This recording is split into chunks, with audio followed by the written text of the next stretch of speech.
Good morning class. Very good morning students.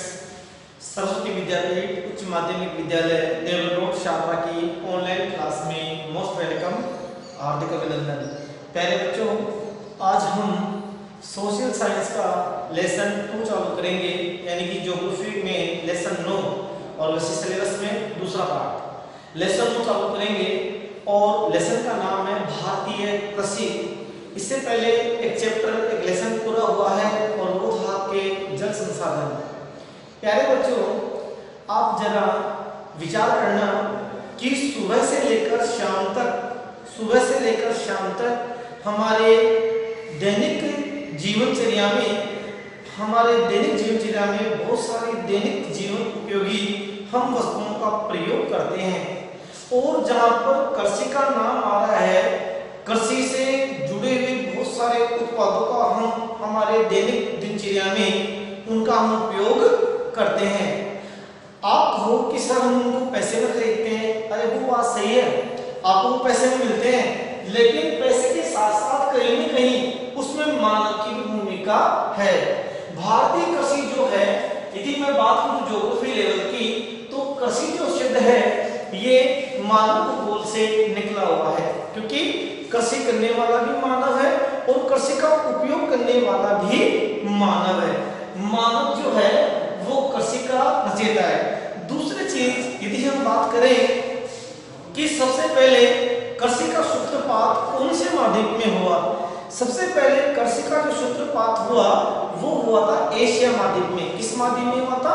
Asia महाद्वीप में। सबसे पहले कृषि का जो सूत्रपात हुआ प्यारे बच्चों, वो सूत्रपात हुआ एशिया महाद्वीप में। आपको मालूम है एशिया महाद्वीप में सर्वाधिक जनसंख्या वाला जो देश है वो चीन है। आपने सुना होगा और पर्यावरण की छोटी जब आप क्लास में पढ़ते थे उस समय भी आपके आया होगा कि सबसे पहले पहिए का आविष्कार कहाँ हुआ? चीन में हुआ। कागज का आविष्कार कहाँ हुआ? चीन में हुआ। बात समझ आ रही है? लेकिन मैं एक बात बता सकता हूँ कि कृषि का जो विकास हुआ, कुछ जो विद्वान है उनकी मान्यता है कि भारत में सबसे पहले कृषि का सूत्रपात हुआ और कुछ विद्वान कहते हैं कि चीन में सबसे पहले कृषि का सूत्रपात हुआ। लेकिन हम दोनों को नथिंग करके अपन ये मान लेते हैं कि वास्तव में सबसे पहले कृषि का विकास भारत में हुआ या चीन में हुआ। इस चीज को छोड़ो, कृषि का जो सूत्रपात हुआ वो एशिया महाद्वीप में हुआ। चीन और भारत दोनों एशिया महाद्वीप के ही देश हैं। कहते हैं कि आवश्यकता आविष्कार की जननी होती है। आवश्यकता आविष्कार की जननी होती है। यदि हम प्राचीन काल में चले, जब आदि मानव था तो आदि मानव जंगलों में रहता था, पत्थरों से आग रगड़ता था और शिकार करता था। और शिकार करने वाले जो उसके औजार थे वो पत्थर वगैरह के बने हुए थे। यदि हम उस मानव की बात करें और आज आधुनिक मानव की बात करें तो दोनों मानवों में काफी अंतर देखने को मिलता है। पहले बच्चों, निश्चित रूप से ही जब आदि मानव की भूख नहीं मिटी, भूख बढ़ रही थी, उसकी आवश्यकता बढ़ रही थी, तभी उस आदि मानव ने एक कृषि प्रारंभ की थी और उस कृषि का नाम था आदिम निर्वाहन कृषि। आदि मैंने प्राचीन काल से जो कृषि पद्धति चली आ रही है वो कृषि पद्धति उस आदि मानव ने प्रारंभ की थी। आपको मालूम है जंगलों के जंगल काट करके और उनको जलाता था और 3-4 साल पर वहां कृषि करता था। इस कृषि को बोलते थे स्थानांतरणशील कृषि। और वैसे भारत में इस कृषि को बोलते हैं झूमिंग कृषि। झूमिंग कृषि कहाँ बोलते हैं भारत में? उत्तरी पूर्वी राज्यों में भारत में झूमिंग कृषि बोलते हैं, क्योंकि उत्तरी पूर्वी राज्यों में भारत में सीढ़ीदार खेत बना लिए जाते हैं। प्यारे बच्चों, कृषि से आप बाकी को हम सब किसान के बेटे हैं, आपके भी सबके खेत होंगे और यदि किसी के खेत नहीं है तो वो खेत से परिचित होंगे। आपने देखे होंगे होली की जब होली के दिन अपन क्या करते हैं, गेहूं बांधते हैं लकड़ी के और होली माता जहां मंगलाते हैं वहां जाते हैं गेहूं को लेकर के, यानी कि फसल तैयार हो गई। इसी प्रकार पंजाब में त्योहार मनाते हैं पंजाबी लोग और उसको बोलते हैं लोहड़ी। क्या बोलते हैं? लोहड़ी त्योहार। वो लोग भी आग जला लेंगे और जब उनके धान चावल की फसल पक जाती है, तैयार हो जाती है, तो वो लोहड़ी त्योहार मनाते हैं। निश्चित रूप से भारत की जो संस्कृति है वो एक दिव्य संस्कृति है, अपने आप में पूरी दुनिया से हटकर के इसकी संस्कृति अलग है। किसकी? भारत की। भारत वास्तव में एक कृषि प्रधान देश रहा है। अब प्रधान शब्द किसके लगाते हैं? सबसे पहले जिस राष्ट्र की, जिस देश की जितनी ज्यादा जनसंख्या, जितनी अधिक जनसंख्या जिस कार्य में संलग्न होती है, उस देश की अर्थव्यवस्था उसी कार्य के ऊपर टिकी होती है।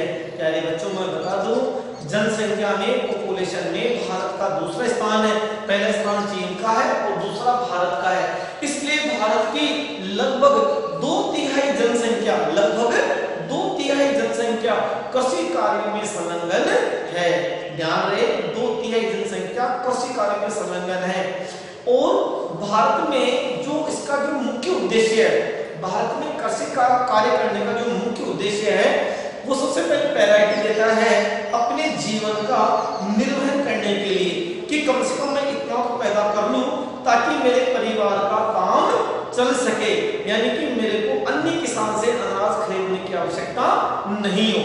मुख्य उद्देश्य तो भारत का यह है। लेकिन समय के साथ जैसे जैसे तकनीकी बदली है, चाहे वो ट्रैक्टर आए हो, चाहे वो जेसीबी आए हो, चाहे अन्य तुम्हारे जो आप बोलते हैं कुछ क्वालिटी वाले खाद भी जाए हो, यानी कि हरित क्रांति आने के बाद में निश्चित रूप से भारत में आज बहुत बड़ा कृषि को लेकर परिवर्तन हुआ है। प्यारे बच्चों, वो समय भी याद है जब भारत में अकाल पड़ते थे, राजस्थान हुआ, उड़ीसा हुआ, उस समय सरकार को अन्य देशों से गेहूं आयात करना पड़ता था। और आज वो समय है कि भारत सरकार के पास करोड़ों करोड़ों गोदाम भरे पड़े हैं। किसके? गेहूं के गोदाम भरे पड़े हैं। करोड़ों मिलियन टन गेहूं भरा पड़ा है सरकार के पास। आपके सामने सरकार 2 रुपए किलो में, 1 रुपए किलो में बीपीएल एपीएल वालों को दे रही नहीं दे रही है? जैसे कुल मिलाकर के कब देगी? जब उत्पादन अधिक होगा। हरित क्रांति भारत में आई, आपको मैंने 9th क्लास में पढ़ाई है हरित क्रांति के बारे में। भारत में जिनका प्रयास किया था प्रोफेसर एम एस स्वामीनाथन। सबसे पहले मैं आपको ये बताना चाहूंगा कि कृषि क्या है। देखो, कृषि की सरल सुंदर जो परिभाषा है वो केवल 2 लाइनों की है और वो आपको याद होनी चाहिए। मिट्टी को जोतना, मिट्टी को जोतना, फसलों को उगाना और फसल काटने वाली जो विज्ञान है, उस विज्ञान का नाम है कृषि। क्या बोला मैंने? मिट्टी जोतना, हल बोते हैं हम, उसके बाद में फसल उगाते हैं, बीज डालते हैं और फिर फसल तैयार होने के बाद हम उसको काट लेते हैं। ये जो विज्ञान है, इस विज्ञान का नाम है कृषि। भारत को एक कृषि प्रधान अर्थव्यवस्था वाला देश कहा है क्योंकि इसकी बहुत बड़ी जनसंख्या कृषि कार्य में संलग्न है। यदि मैं बात करूं हमारे उत्तर प्रदेश की, तो उत्तर प्रदेश में जो गंगा का मैदान है, जो उपजाऊ गंगा का मैदान है, खादर और बांगर जहां पर मृदाएं मिलती हैं, वहां पर अत्यधिक उत्पादन होता है। यदि मैं बात करूं पश्चिम बंगाल में सुंदरबन डेल्टा से लगते हुए एरिया की, तो वहां पर भी काफी मात्रा में उत्पादन होता है।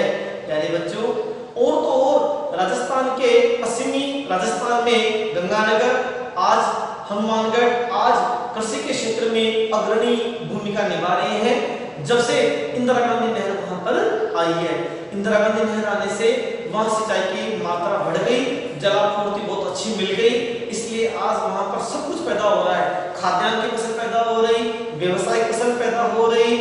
कुल मिलाकर के निश्चित रूप से भारत कृषि के मामले में एक उभरता हुआ देश है। तो प्यारे बच्चों, आज हम चर्चा करेंगे भारतीय कृषि की।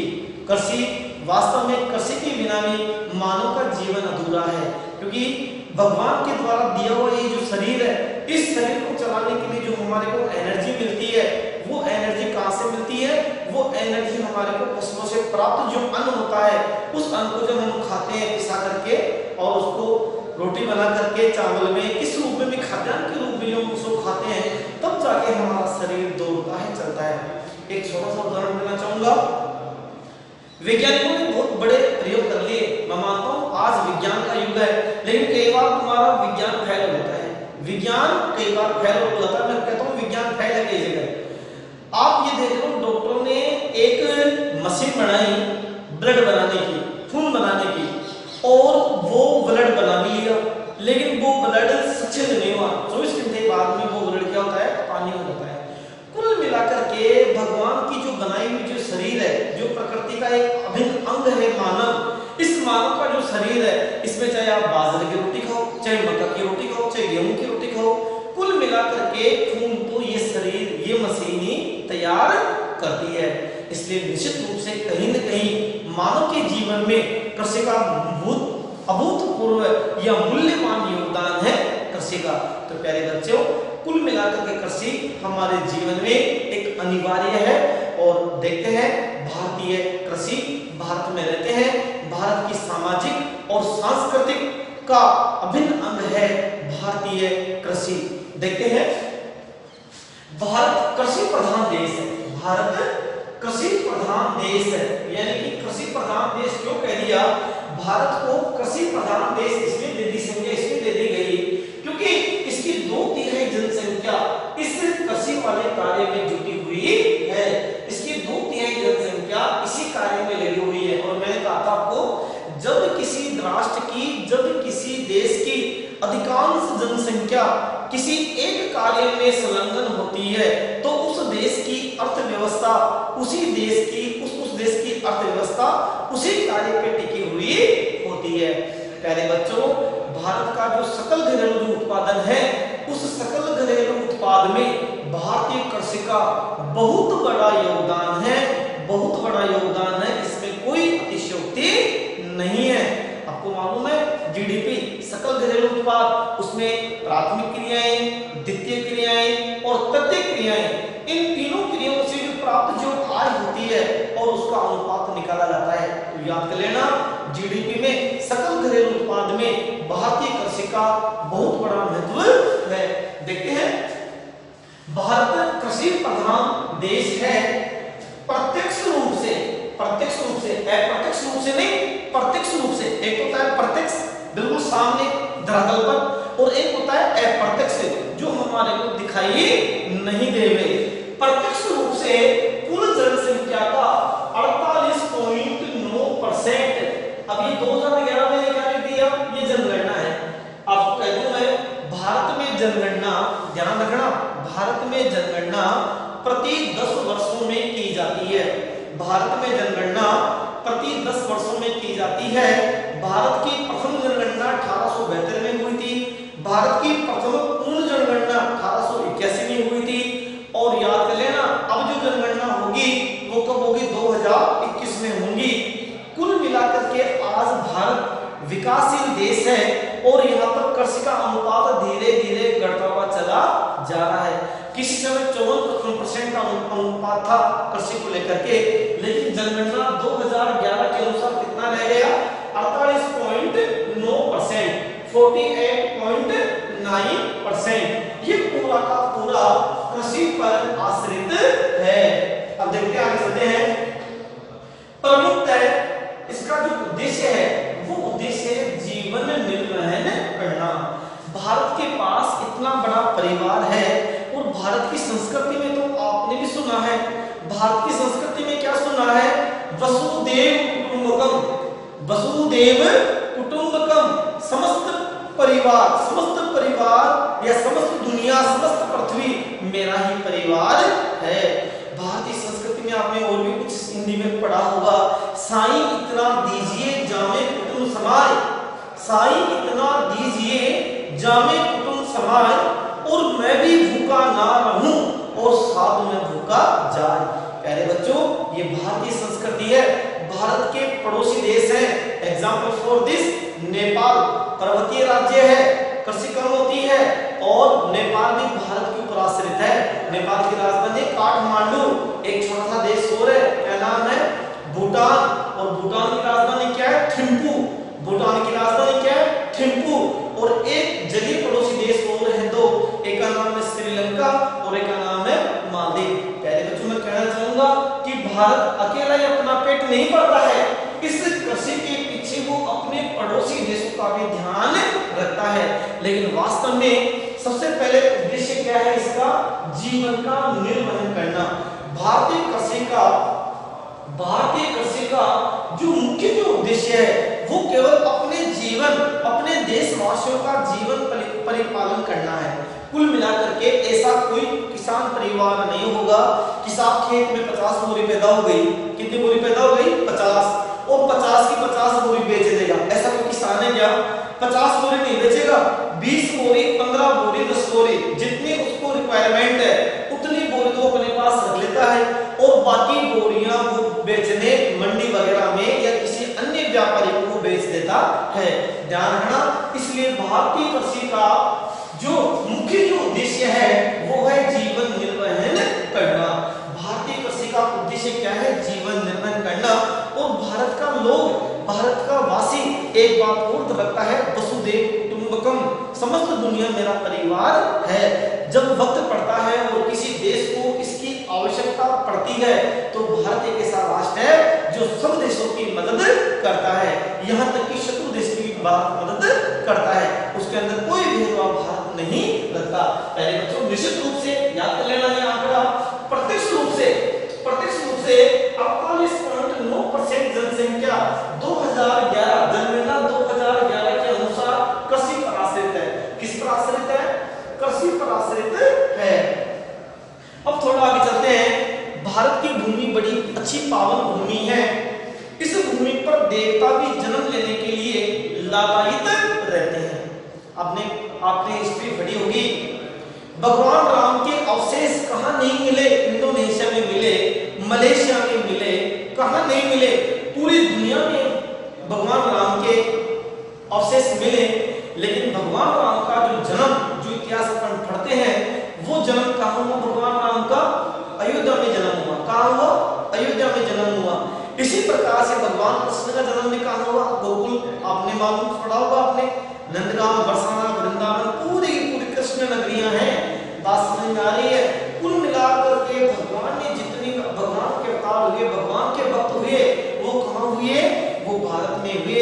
प्यारे बच्चों, आपने वो गीत सुना होगा, जहां डाल डाल पे सोने की चिड़िया, जहां डाल डाल पर सोने की चिड़िया करती है बसेरा, वो भारत देश है मेरा, वो भारत देश है मेरा।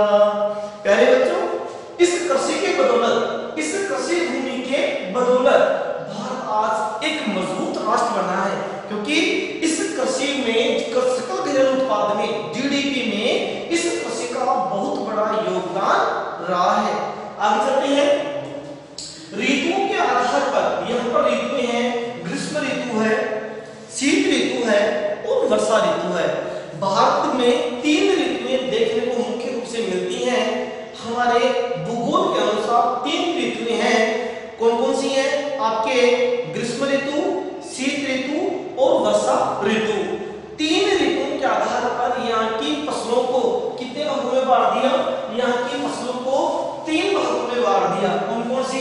पहली है खरीफ की फसल, दूसरी है रबी की फसल और तीसरी है जायद की फसल। खरीफ, रबी और जायद। प्यारे बच्चों, ये तीनों नाम आपके याद होने चाहिए।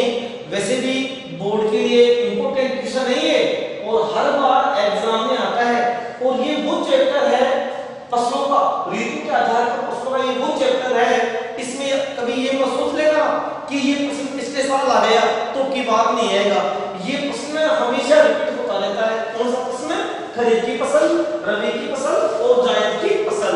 ऋतु के आधार पर, ऋतु के आधार पर भारतीय कृषि को 3 भागों में बांटा गया है। कितने भागों में बांटा गया है? 3 भागों में बांटा गया है।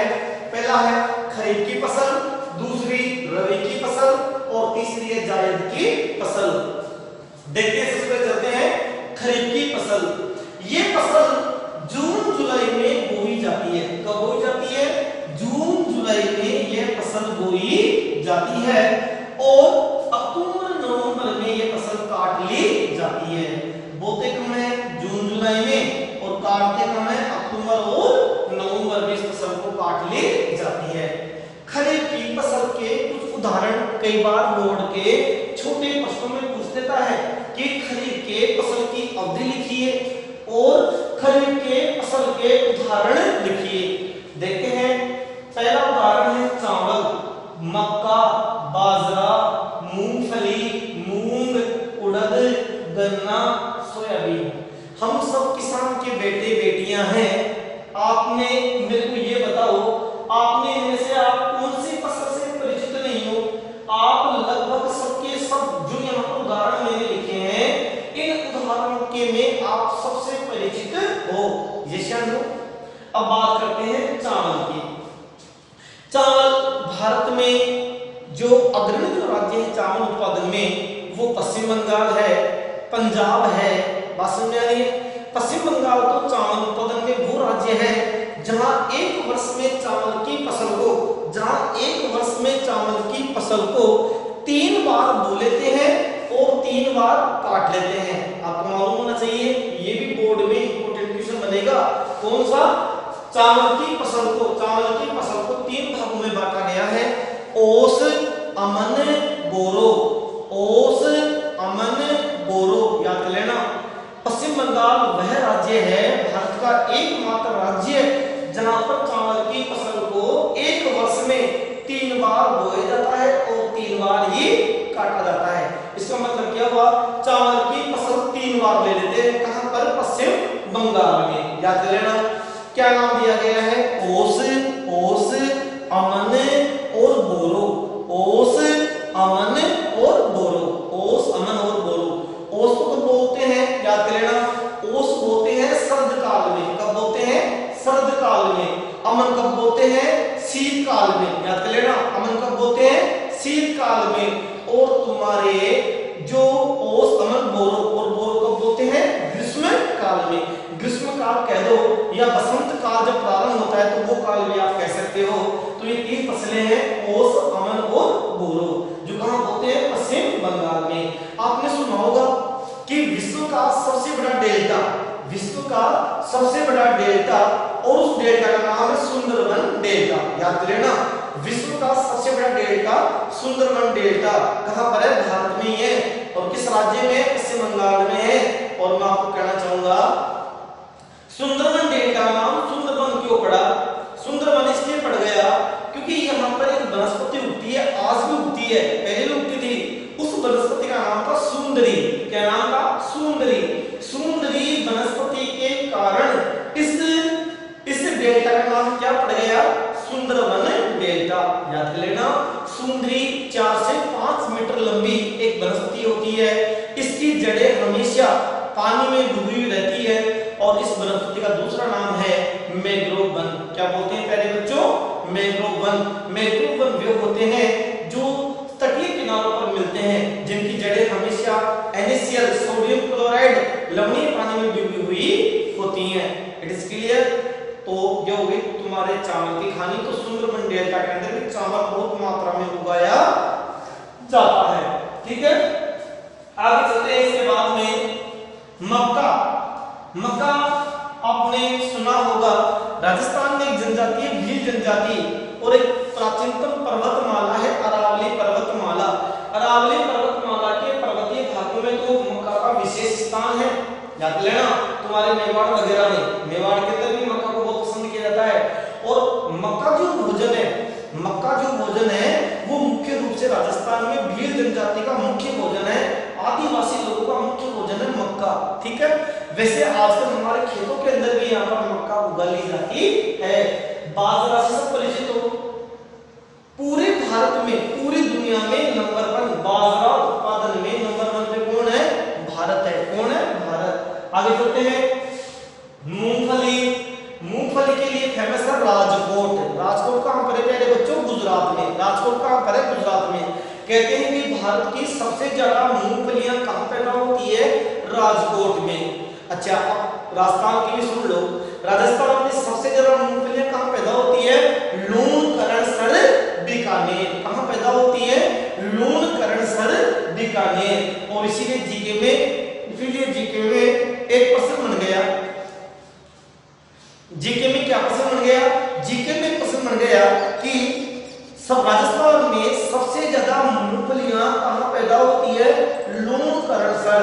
और याद कर लेना, लूणकरणसर प्यारे बच्चों बीकानेर की तहसील है। किसकी तहसील है? बीकानेर की। और याद कर लेना, एक झील भी है लूणकरणसर। कहां पर है? बीकानेर में ही है। तो जो लूणकरणसर जो तहसील है बीकानेर की, उसको जीके में किसकी संज्ञा दी गई है? राजकोट की संज्ञा दी गई राजस्थान में भारत में सर्वाधिक मूंगफली पैदा करने वाला जिला राजकोट गुजरात है। तो राजस्थान का राजकोट किसे कहते हैं? प्रश्न बना दिया सरकार ने। राजस्थान का राजकोट किसे कहते हैं? लूणकरण सरको। किसे कहते हैं? लूणकरण सरको। तो मूंगफली जिसको गरीब का काजू, गरीब का मेवा कहते हैं, सर्दियों में खूब खाते हैं पर मूंगफली और गुड़। आगे चलते हैं। मूंग, मूंग से भी आप परिचित हो, हरे रंग का आता है और बहुत अधिक मात्रा में इसमें, वैसे सभी दलित जो दालें तो होती है सभी प्रकार की, उनमें नाइट्रोजन की मात्रा अधिक मात्रा देखने को पाई जाती है, मिलती है। उड़द, ये उड़द भी बहुत होती है। उड़द की विशेषता है, उड़द आप जिस खेत में उड़द पैदा करते हो वहां पर उसकी जो मिट्टी है वह खेत उपजाऊ हो जाता है। क्या हो जाता है? उपजाऊ हो जाता है। गन्ना, गन्ने से क्या बनाते हो? चीनी। और चीनी किसमें डलती है? चाय में डाल दो, कॉफी में डाल दो, मिठाइयों में डाल दो, नींबू पानी में डाल दो, जूस में डाल दो।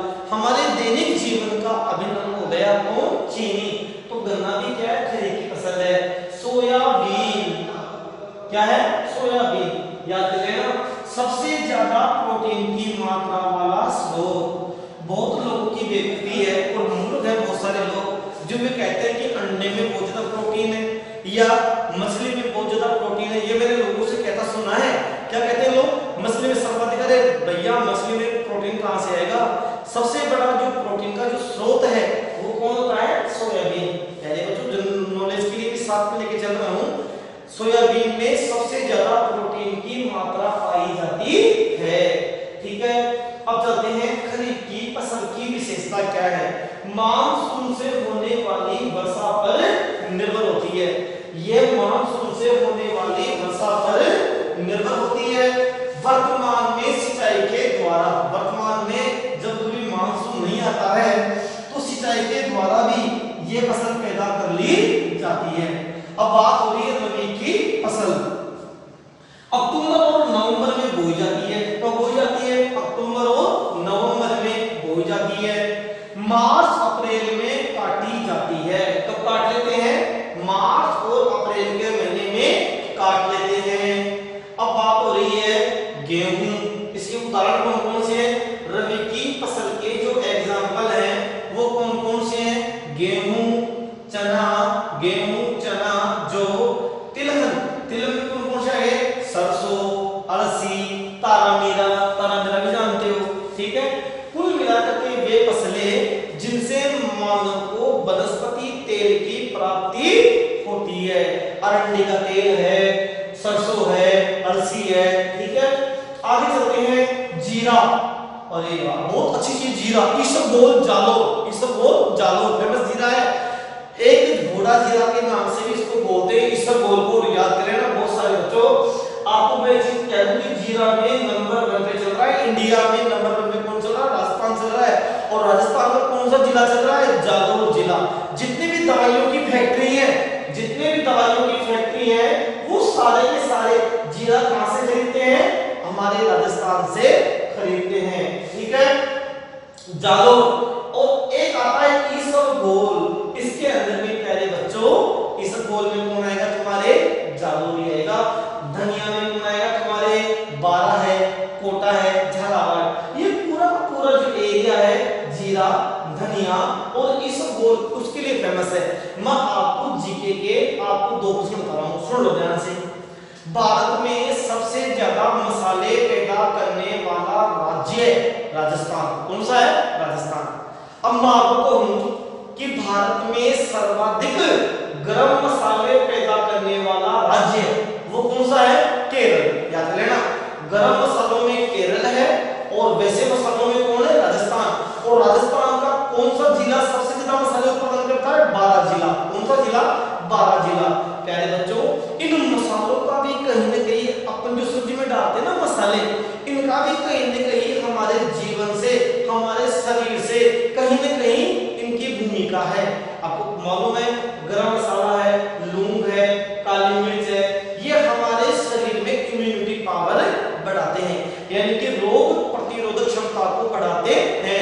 हल्दी है, हल्दी भी हमारे हल्दी सबसे ज्यादा हल्दी पैदा होती है झाडोल। और झाडोल कहां पर है? उदयपुर में। झाडोल कहां पर है? उदयपुर में। हल्दी भी एंटीसेप्टिक है। क्या है? एंटीसेप्टिक हल्दी, तो पहले बच्चों हल्दी भी मसाले में आ गई। अब बात हो रही है एक नशा का पदार्थ हो रहा है अफीम। क्या है? अफीम। अफीम का नाम सुना होगा। अफीम की खेती की हर कोई व्यक्ति नहीं कर सकता।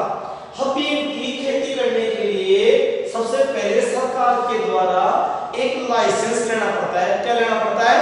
लाइसेंस लेना पड़ता है। बात समझ आ रही है? रोड बनाने वाले ठेकेदार के पास में उसके पास गवर्नमेंट का लाइसेंस होता है, तभी उसको टेंडर गवर्नमेंट देती है। अफीम एक नशा वाला पदार्थ है और सरकार बाकायदा इनके फार्म, इनके खेत चेक करती है। और अफीम में हमारे नंबर 1 पे कौन इस समय? अफीम में नंबर 1 पे है चित्तौड़गढ़। कौन सा है? चित्तौड़गढ़ जिला। याद लेना, अफीम में नंबर 1 पे कौन है? चित्तौड़गढ़। ठीक है। इस सब बहुत प्यारे बच्चों, जागरूक हुआ, तुम्हारे स्वयं माधोपुर हुआ, यहाँ पर बहुत मात्रा में इसबगोल पैदा किया जाता है। इसबगोल जो है प्यारे बच्चों एक दवा के रूप में काम में लिया जाता है। दवाइयों के अंदर भी इसका मिश्रण किया जाता है और साथ ही साथ जिनके कब्ज वगैरह की शिकायत होती है उनके लिए भी इसबगोल बड़ी कारगर चीज होती है। आगे चलते हैं। ये जो रबी की फसल है ये सिंचाई के विविध स्रोतों से की जाती है। सिंचाई के विविध स्रोतों से कैसे की जाती है? चाहे वो तुम्हारा नलकूप भी हो सकता है, कुआं भी हो सकता है, तालाब भी हो सकता है और नहर वगैरह भी हो सकती है। It is clear? यस या नो? आगे चलते हैं। जायद फसल, वे फसल जो छुट्टियों में बोई जाती है। बात समझ रहे हैं? आप ये मान लो छुट्टियां कब होती है? गर्मियों में। ये अंतिम फसल होती है, ग्रीष्म ऋतु में होती है। फरवरी और अप्रैल में बो लेते हैं और इसको काटने का में जून जुलाई में। तरबूज, वाटरमेलन खाते हो खूब, इस समय चल रहा है वाटरमेलन, जून का महीना चल रहा है। तरबूज खाते हो, नहीं खाते हो, कड़ी खाते हो, खीरा खाते हो, ये सब के सब जो उदाहरण है ये किसके है? जायद की फसल है। किसके उदाहरण है मेरे बच्चों? जायद की फसल है। अब थोड़ी सी बात और करता हूं मैं भारतीय कृषि को लेकर के। देखो भारत एक कृषि प्रधान देश हो गया, लेकिन आपको ये भी मालूम होना चाहिए कि भारत में कौन सी जलवायु मिलती है। भारत में प्यारे बच्चों उष्णकटिबंधीय मानसूनी जलवायु पाई जाती है। भारत में उष्णकटिबंधीय मानसूनी जलवायु पाई जाती है। भारत में उष्णकटिबंधीय मानसूनी जलवायु पाई जाती है। क्लियर हो गया? अब क्या होता है कि यहाँ पर जो वर्षा होती है वो वर्षा मानसून आती तो अच्छी वर्षा हो जाती है और यदि मानसून कमजोर पड़ जाता है तो वर्षा नहीं होती है। इसलिए भारतीय कृषि को के दो जुड़वा संकट है। भारतीय कृषि के कितने जुड़वा संकट है? भारतीय कृषि के दो जुड़वा संकट है। एक का नाम है सूखा और एक का नाम है बाढ़। सूखा और बाढ़, सूखा और बाढ़। आगे चलते हैं। तो भारतीय कृषि के दो जुड़वा संकट है, सूखा और बाढ़। कभी तो यहाँ पर सूखा ही पड़ जाता है, अकाल ही पड़ जाता है और कई बार इतनी बारिश होती है कि बाढ़ आ जाती है और बाढ़ के प्यारे बच्चों बहुत बड़ी जनधन की हानि उठानी होती है। आपको मैंने पढ़ाया था 9th क्लास में, याद कर लेना। 9th क्लास में मैंने पढ़ाया था वो प्राकृतिक आपदाएं और प्राकृतिक आपदाओं वाले पाठ में बाढ़ आई थी कि नहीं आई थी? यस या नो? और भारत सरकार करोड़ों रुपए की होली बाढ़ को लेकर के फूकती है। आगे चलते हैं। भारतीय कृषि पर फसलों के आधारित रूप। भारतीय फसलों को किस किस रूप में देखा गया है? तो इसका पहला प्रकार है खाद्यान्न फसल प्रधान कृषि। खाद्यान्न फसल प्रधान कृषि वे फसलें जिनका मुख्य उद्देश्य केवल उदर पूर्ति करना है, यानी कि वे फसलें जो खाद्यान्न के रूप में काम में ली जाती है। गेहूं, चना, बाजरा, जौ, मक्का, बासमती, ये हो गई खाद्यान्न फसलें। कैसी फसलें हो गई? खाद्यान्न फसलें हो गई जो केवल खाद्यान्न के रूप में काम में ली जाती है। आगे चलते हैं। व्यवसायिक या औद्योगिक फसल प्रधान कृषि वह कृषि जिनका उपयोग मुख्य रूप से अधिक लाभ कमाने के लिए किया जाता है, जिनको अपन जैसे कपास है, कपास को क्या बोलते हैं? बढ़िया फसल। क्या बोलते हैं? बढ़िया फसल भी बोलते हैं। किसको? कपास को। अब आपको समझना यह है कि व्यवसायिक फसल या औद्योगिक फसल वे फसल जो व्यापार के जिन फसलों को लेकर के व्यापारिक गतिविधियां होती हैं। बात समझ आ रही है? यस या नो? अब व्यापारिक गतिविधियों में जिनसे अधिक लाभ की प्राप्ति होती है। एग्जाम्पल फॉर दिस देखते हैं, गन्ना, जूट, कपास, तंबाकू, तिलहन। अब देखते हैं गन्ना। गन्ने से चीनी बनती कि नहीं बनती है? यस या नो? अरे बोलो, गन्ने से चीनी बन गई, गन्ने से गुड़ बनता है कि नहीं बनता है? यस या नो? यस। आगे चलते हैं, जूट, आप बहुत सारे बोरे, थैले, सजावटी सामान काम में लेते हो नहीं लेते हो? ये किसके बनते हैं? जूट। देखो वास्तव में बात करूं ना, मैं सही बता रहा हूं, जब देश आजाद हुआ और देश का विभाजन हुआ तो एक हो गया पूर्व पाकिस्तान यानी कि बांग्लादेश, एक हो गया पश्चिमी पाकिस्तान यानी कि पाकिस्तान, और देश के पास उस समय बेचारे के पास कुछ भी नहीं बचा है। भारत एक ऐसा देश है जिसका हमेशा शोषण होता आया है। पहले अंग्रेजों ने शोषण किया, पढ़ते हैं पढ़, और उसके बाद में बचा हुआ शोषण इन लोगों ने कर लिया। कुल मिलाकर के भारत ने अपनी मेहनत पर, अपनी दम के पीछे आज कपास के बागान विकसित कर लिए और जूट के बागान विकसित कर लिए। आपको मालूम है पश्चिम बंगाल जूट के लिए फेमस है, तुम्हारे मध्य प्रदेश, महाराष्ट्र, गुजरात ये किसके लिए फेमस है? कपास के लिए फेमस है। कहते हैं कि कपास की राजधानी या सूती वस्त्रों की राजधानी मुंबई, उत्तर भारत का मैनचेस्टर कानपुर, भारत का मैनचेस्टर अहमदाबाद याद कर लेना, और दक्षिण भारत का मैनचेस्टर कोयम्बटूर, दक्षिण भारत का मैनचेस्टर कोयम्बटूर। आगे चलते हैं, बागानी फसल प्रधान कृषि, जूट हो गया, कपास हो गया। कपास क्या है बच्चों? दो प्रकार की होती है, एक होती है लंबे रेशे वाली कपास और एक होती है छोटे रेशे वाली कपास। लंबे रेशे वाली कपास और छोटे रेशे वाली कपास, ये दो प्रकार की होती है। आगे चलते हैं, अमेरिकन कपास हमारे भारत में समय, हमारे राजस्थान में समय गंगानगर में बोई जा रही है, हिमाचल में बोई जा रही है, और कुछ भाग बांसवाड़ा के अंदर इसका बोया जा रहा है। इसके बाद में है तंबाकू। तंबाकू जानते हो ना आराम से, हमारे दादाजी परदादाजी जो भी हैं मौजूद, ये लोग गुड़ मारते रहते हैं, गुड़ का पीते रहते हैं भर भर के तंबाकू। तो तंबाकू भी कहाँ पैदा होती है मेरे बच्चों? तंबाकू भी कृषि की जाती है। हमारा एक पड़ोसी जिला है जयपुर जिले का अलवर, अलवर के अंदर भी बहुत मात्रा में तंबाकू उगाया जाता है। तिलहन, तिलहन प्यारे बच्चों आप जानते हो सरसों है, तारा मीरा है, तिल है, मूंगफली है, तिल फसलें। अब बात हो रही है बागानी फसलों की, वे फसलें जो विशाल, जिनके विशाल बागान लगा करके बोई जाती हैं, वे फसलें जो विशाल बागान लगा करके बोई जाती हैं। Example for this, coffee, rubber, cinchona, गरम मसाले, ठीक है, और उद्यान फसलें। बागानी फसलों में कॉफी, रबर, सिनकोना, गरम मसाले, ठीक है, ये हो गई। ये चौथा पॉइंट है उद्यान फसलें के बारे में बाद में बात करेंगे। सुन लो पहले कॉफी। प्यारे बच्चों कॉफी की तीन किस्म होती है। कॉफी कितने प्रकार की होती है? कॉफी तीन प्रकार की होती है और याद कर लेना, अरेबिका, कॉफी की तीन प्रकार की है, arabica, robusta, robusta, arabica, robusta और लिबेरिका। कॉफी कितने प्रकार की है? कॉफी प्यारे बच्चों तीन प्रकार की मुख्य रूप से, पहले है अरेबिका, दूसरी है रोबस्टा और तीसरी है लिबेरिका। सबसे उत्तम क्वालिटी की जो कॉफी है वो है अरेबिका।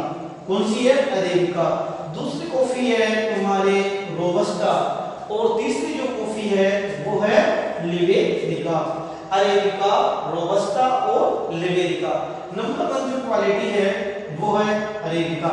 और प्यारे बच्चों भारत में सर्वाधिक मात्रा में अरेबिका कॉफी उगाई जाती है, वो चाहे तुम्हारे नीलगिरी की पहाड़ियां हो क्यों ना हो। समझ में आ रही है? नीलगिरी की सबसे ऊंची चोटी कौन सी मालूम है क्या? प्रायद्वीप पठार की सबसे ऊंची चोटी कौन सी है बताओ? पढ़ाया मैंने आपको 9th क्लास में, याद करो। अनाईमुड़ी।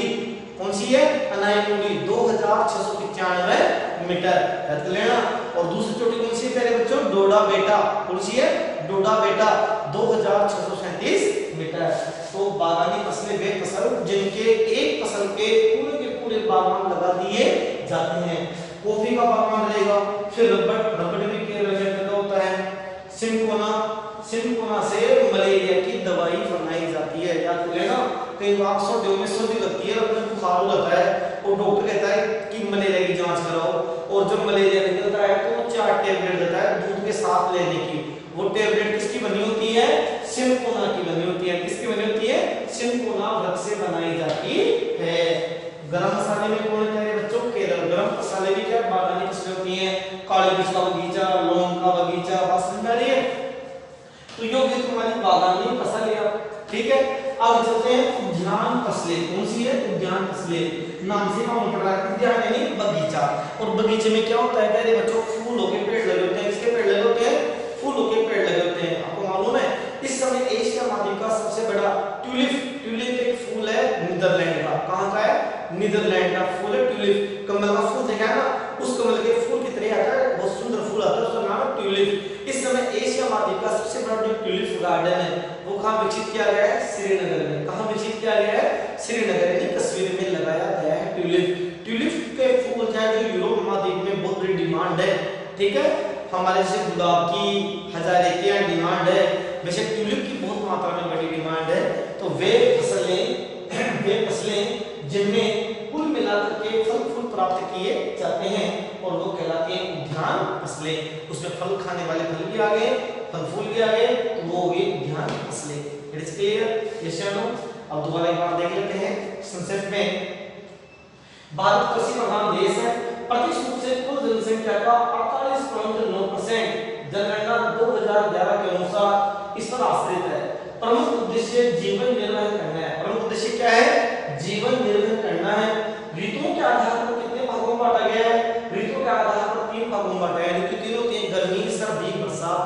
ग्रीष्म ऋतु, शीत ऋतु और वर्षा ऋतु। ठीक है, तो देखते हैं खरीफ की फसल बरसात कब आती है? अब आएगी बरसात जून में, 15 जून से 15 सितंबर। भारतीय मानसून की अवधि क्या है? 15 जून से 15 सितंबर। खरीफ की फसल, फिर रबी की सर्दियां कब आती है? अक्टूबर नवंबर में सर्दियां चालू हो जाती हैं और फिर क्या आएगी? जायद की फसल आएगी। ठीक है, अब देखते हैं खरीफ की फसल जून जुलाई में बोई जाती है, अक्टूबर और नवंबर में काट ली जाती है। चावल, मक्का, बाजरा, मूंगफली, मूंग, उड़द, गन्ना और सोयाबीन। मूंगफली, मूंग, उड़द, गन्ना और सोयाबीन। ठीक है, तो किस उदाहरण में है बच्चों? यह खरीफ की फसल के उदाहरण। मानसून से होने वाली वर्षा पर निर्भर करती है। वर्तमान में सिंचाई के द्वारा भी खरीफ की फसल को पैदा की जा रही है। इसको उत्पादन किया जा रहा है वर्तमान में, जहां वर्षा पहले दो होती है, मानसून आ नहीं पाता है, तो जब मानसून नहीं आता है तो ऐसे क्या करते हैं? इसको सिंचाई के द्वारा इसको प्राप्त कर लिया जाता है। अब देखते हैं रबी की फसल अक्टूबर और नवंबर में बोई जाती है। तो बोते हैं अक्टूबर और नवंबर में बोते हैं, मार्च और अप्रैल में गर्मियों में इसको काट देते हैं। सर्दियों में बोती है और गर्मियों में काट लिए। गेहूं, चना, जौ, तेल में सरसों है, अलसी है, तारामीरा है, जीरा, धनिया, अफीम। ठीक है, अफीम भी खेती सर्वाधिक काम होती है। ये एक प्रकार का नशा होता है, इससे नशे वाले लोग काम में लेते हैं अफीम। और ये कहां पैदा होता है? सर्वाधिक राजस्थान में, चित्तौड़गढ़ में, हरियाणा। इसको कहां पैदा होता है? जालौर में। सिंचाई के विविध स्रोतों में काम में लिए जाते हैं। रबी फसल में तुम्हारे नलकूप हैं, कुएं हैं, तालाब हैं। ठीक है, तालाबों वाला जिला है भीलवाड़ा। मैंने जल संसाधन में मैंने आपको पढ़ाया था, तालाबों वाला जो जिला है वो कौन है? भीलवाड़ा जिला। अब देखते हैं जायद फसल। गर्मियों में हम बोल लेते हैं, गर्मी जब स्टार्ट होने वाली होती है और जून जुलाई में इसको काट लेते हैं, बरसात से पहले इसको काट लेते हैं। कौन बनाते हैं? तरबूज खाते हो, वाटरमेलन पानी की पूर्ति करता है, ककड़ी, लौकी और खीरा, ये सारी क्या जायद की फसल है। It is clear? अब देखते हैं भारतीय कृषि के फसलों पर आधारित रूप ABCD, ये जो मैंने बनाया ना, ये पूरे के पूरे जो चार हैं, ये चार फसलों के रूप हैं। तो सारे फसली, इन फसलों के चार रूप हैं। पहला खाद्यान्न फसल प्रधान कृषि। खाद्यान्न फसल प्रधान कृषि यानी कि वे फसल जिनसे खाद्यान्न संबंधी आपूर्ति होती है। गेहूं, चना, बाजरा, जौ, जिनसे खाद्यान्न पेट दर पूर्ति होती है, उगाई जाती है, वो होती है खाद्यान्न फसल। एक होती है व्यवसायिक औद्योगिक फसल, वे फसल जिनके ऊपर औद्योगिकरण फैक्ट्रियां वगैरह उनके ऊपर टिकी हुई हैं। आप समझ लेना ये बात। कुल मिलाकर के गन्ना, जूट, कपास, तंबाकू, तिलहन यानी कि जिनसे अधिक लाभ प्राप्त होता है वे फसलें कहलाती है व्यवसायिक फसल या औद्योगिक फसल। तीसरी है बागानी फसल, इसमें कॉफी, रबर, सिलिकोना, गरम मसाले, ये हो गए तुम्हारे बागानी मसाले, वे फसलें जिनमें एक ही प्रजाति का बागान लगाया जाता है और विशाल बागान होता है। क्या होता है? विशाल बागान होते हैं। कॉफी का बागान, ये नहीं कॉफी रबड़ एक साथ होते हैं। रबड़ के पेड़ कहाँ मिलता है? केरल में। भारत में सर्वाधिक प्राकृतिक रबड़ कहाँ मिलता है? केरल में। और प्यारे बच्चों, यदि प्राकृतिक रबड़ नहीं हो ना तो तुम जिन गाड़ियों में घूमते हो ना परिवहन के साधनों में, इस रबड़ की मात्रा के बिना वो तैयार नहीं होता है कृत्रिम रबड़। कृत्रिम रबड़ को तैयार करने के लिए प्राकृतिक रबड़ का कुछ अंश डाला जाता है। कॉफी, रबड़, सिंकोना, वो आ गया। मलेरिया की दवाई इसी पेड़ से बनती है, सिंकोना पेड़ से। गरम मसालों में केरली लौंग है, इलायची है, समझ आ रही है? नीलगिरी की फाड़ियां फेमस है वैसे किसमें, इसको लेकर के, गरम मसालों को लेकर के। उद्यान फसलें मैंने आपको बता दी, फल फूल, यानी कि जब मैंने आपको एक एग्जांपल दिया था, एशिया महाद्वीप का सबसे बड़ा ट्यूलिप गार्डन कहाँ विकसित किया गया है? वो किया गया है श्रीनगर में। और याद कर लेना, इस ट्यूलिप जो फूल है, ये फूल की जो जन्मभूमि है वो है नीदरलैंड। और याद कर लेना, सर्वाधिक इस फूल की जो डिमांड रहती है वो कहाँ रहती है? आपकी यूरोप महाद्वीप में रहती है ट्यूलिप फूल की। बहुत सुंदर फूल आता है। दूसरी चीज, भारत अपनी तो पूर्ति करता है और साथ में फिर बचे माल का निर्यात कर देता है। उद्यान फसल आपको पर्वतीय इलाकों में ज्यादा मिलता है। इसके साथ साथ में आज का ये चैप्टर क्लियर हुआ और नेक्स्ट अपन जो वीडियो है उसमें अंदर अपन एक एक फसल का अध्ययन, एक एक फसल को रखेंगे। जो आपके सिलेबस में जो फसलें दे रखी हैं उन फसलों को रखेंगे और एक एक फसल का विस्तार पूर्वक अध्ययन करेंगे।